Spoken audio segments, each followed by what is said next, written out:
చాలాసార్లు మనం ఏమనుకుంటాం అంటే మనకి సమృద్ధిగా ఉన్నప్పుడు, మనకి డబ్బులు చాలినప్పుడు, అప్పులు ఏమీ లేనప్పుడు, మన యొక్క ఆర్థిక వ్యవస్థ చాలా చక్కగా ట్రాక్ మీద ఉన్నప్పుడు మనం దేవునికి కానుకిద్దాం, అప్పుడు లోపు మొత్తం అన్నీ కూడా గబగబా తీర్చేద్దాం అని అనుకుంటాం.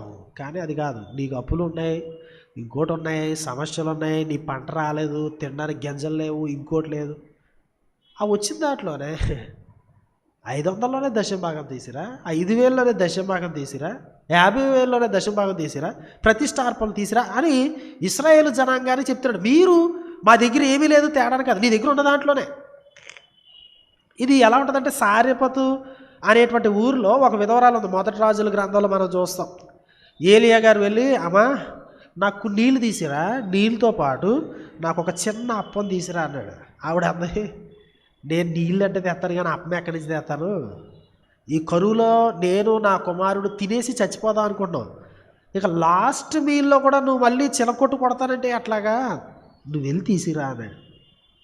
ఆమె తీసుకొచ్చింది, చిన్న అప్పం ఒకటి తీసుకొచ్చింది.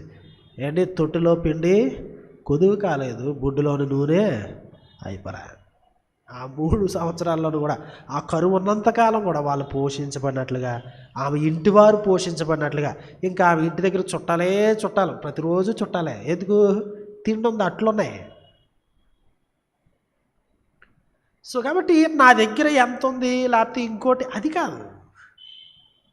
నేను దేవుని యొద్దకు వస్తున్నాను, నేను మారు మనసుకు తగిన ఫలాన్ని పొందుతున్నాను, లేకపోతే నేను సరి చేసుకుంటున్నాను, నేను శాపగ్రస్తురాలుగా నేను ఉండను, నేను ఈ లోకానికి వెలుగుగా ఉంటాను. యేసు స్వామి చెప్పినట్లుగా మీరు లోకమునకు వెలుగై ఉన్నారు, మీరు లోకమునకు ఉప్పై ఉన్నారు అన్నట్లుగా నేను ఉంటాను. అంటే ఎట్లా చేయాలి? మీ యొక్క అర్పణలు తీసుకుంటారండి. సో మనం ప్రతిష్టార్పణల సంగతి దేవుడికి అసలు దశభాగాలనే తీసుకురాం. ఇది ఇశ్రాయేలీయులకి సంబంధించిందనా అంటే కాదు.